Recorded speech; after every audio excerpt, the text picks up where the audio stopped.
Hello and welcome. I hope you're safe and well. In today's exciting episode, I make a cotton dress. It's perfect. Perfect, perfect, perfect. Perfect jacket. Okay, time to make a dress. So I've got two Liberty of London prints. The wild cherry one is on the orange base, and the one on the right of the screen is the Chelsea Flower Show inspired one. And it's just all different blooms of flowers. And the middle one is a vintage cotton, or rather it's a vintage style floral on a cotton lawn, and this dress is inspired by this production still from Desperately Seeking Susan, and I just love the color and vivacity of vibrance of it. So yeah, and there's also another shot in this scene. The Roberta character's wearing the jacket, and she's also wearing these coral top and these mauve jeans. And in here, it's got sort of the colours of the jacket and the red on the back of the jacket, plus the coral and the purple of the of her outfit. So I don't know, I just felt these were perfect together. And now I'm rethinking the Chelsea Flower Show one, the one on the right. So I cut the rest of it up into strips. I also cut the a half a yard of the wild cherry one into the front and the back of the bodice. So I'm just using that McCall's pattern that I really like, M7948. I'm just using the front bodice and the back bodice and cutting a second set out of lining. That's the pale pink. So this is one of the Liberty prints. It's orange base and it's called Wild Cherry, and it's just beautiful. I love it. So I machine sewed I set aside the bodice for the moment. I'll do that in a sec. And I've going to have 3 tiers on the skirt. I might add that Chelsea Flower Show fabric later. We'll see. So I sewed the 3 layers together, each like into one big loop. And now I'm pinning tier 1 and tier 2 together. So tier 2 is obviously twice as wide as tier 1. So you just sort of pin it at 4 points, then at 8 points, then at 16 points, then at 32 points. And then with the excess fabric, you fold it down into a pleat. And so I've got first tier, and the second tier is actually 2 different bits of fabric. So it looks like 3 tiers, but it's actually just 2 tiers. Now I've got the last tier that's going to go on. So yeah, at this point I was still like, maybe I'll add the Chelsea Flower Show bit as well. But yeah, so I just put in 4 pins, then 8 pins, then 12 pins. You just fold it in half, and then that's 2 pins. Then fold it in half again, and that's 4 pins. And then you find the center of each of those is 8 pins. And you just go around the whole thing. It does take a little bit of time, but if you're on a Zoom call or you're watching a movie while listening to an audiobook, the time passes. And once you've finally pleated it all down, then you carefully take it over to the sewing machine and machine sew it twice. So here we go. The skirt is done.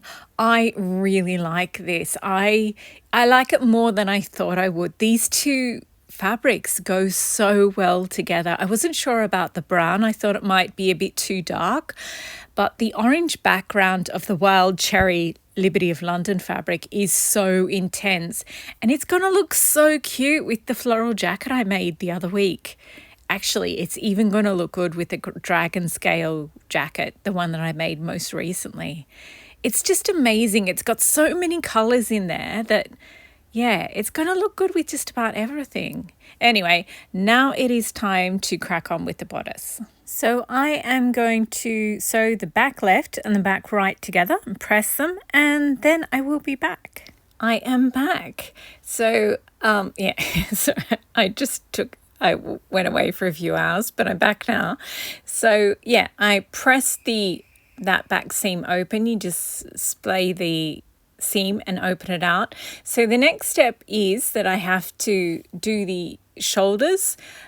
So just sew the front and the back together. So I'll just pin them into place both. So the pale pink one, as a reminder, is the lining, and Yeah, so obviously I've got the right sides together and I'm working on the inside. So I've pinned them together and now I'll machine sew these into place, and once they're machine sewn I'll press them so the seams are flat. Here we are. So yep, I went and machine sewed them and I've ironed them, and I've just like folded it back up to show you that they're done. So now the next step is, we've done the shoulders, we have to do the neckline. So I lay flat the lining with the right side up, and now with the outer fabric I'll put that right side down so the two necklines are together. And then I just pinned the two together. So I pinned them first at the shoulder, left shoulder, then right shoulder, then at the back, and then I work my and then the center front, and then you just fill in the rest of the pins. And now that they're pinned, I will machine sew this. I machine sew the neckline and then I do the top part of the back. So here we go, and once I'd machine sewn it, then I clip the curves, and I also cut the corners so that once you turn it out, they're going to sit well. So once I've done that, then obviously you turn it in the correct way, and then you have to press it just so that everything stays in the right place. I seriously love this fabric. It is so pretty.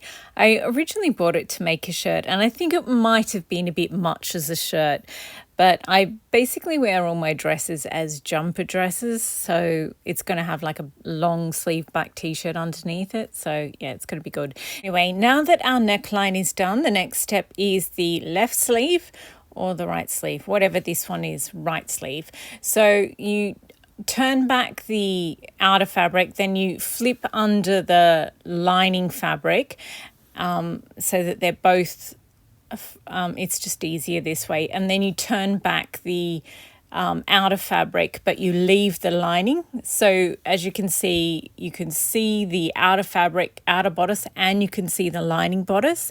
Now you roll up this this side at the front of down at the bottom of the screen.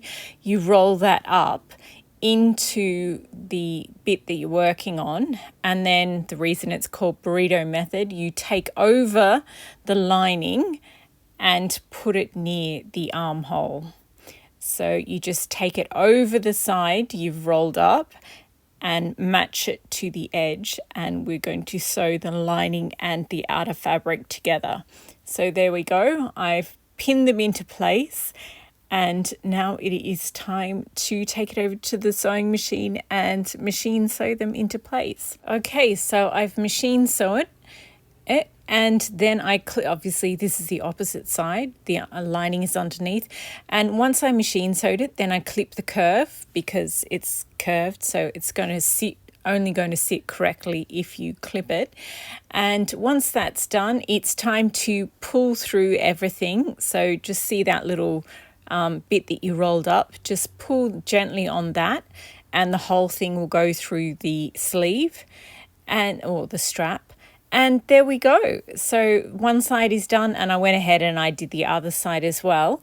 So now that both sides, I just use the same method. And now that both sides are done, it is time to press this once again. And then once that's done, oh, it looks beautiful now. And once that's done, it's so annoying having to stop and film everything in between each time. It just took me so long to make this because I had to stop and make it look pretty for the camera. Anywho, so once I've done that, the last thing you have to do is sew the sides together. So obviously the lining you sew to the lining, so the front lining to the back lining, and the front outer fabric to the back outer fabric just at the sides, and they meet under the arm. So you pin them and then you machine sew them. Once that's done, you have to press the seams open so that they sit properly under the arm, and then you just turn it or pull it all down, and you have a bodice. So now that we have the bodice, we have to attach the skirt to the bodice. So it is time to get the skirt off the mannequin.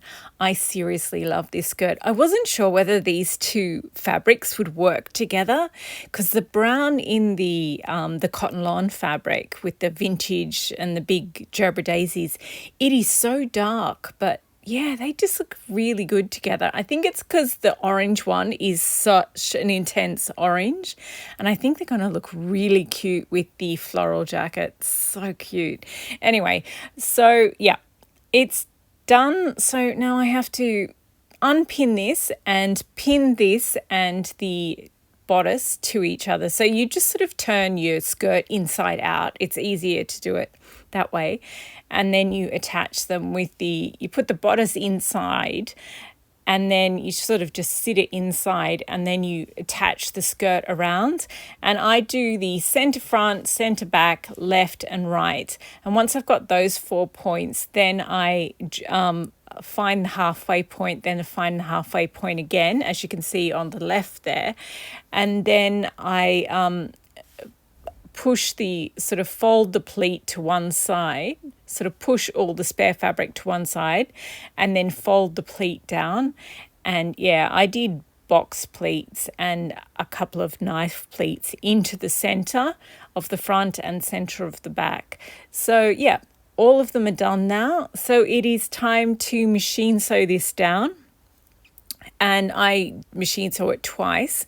And once that's done, you just push the seams up into the bodice, and then you sort of pull the bodice lining over the top.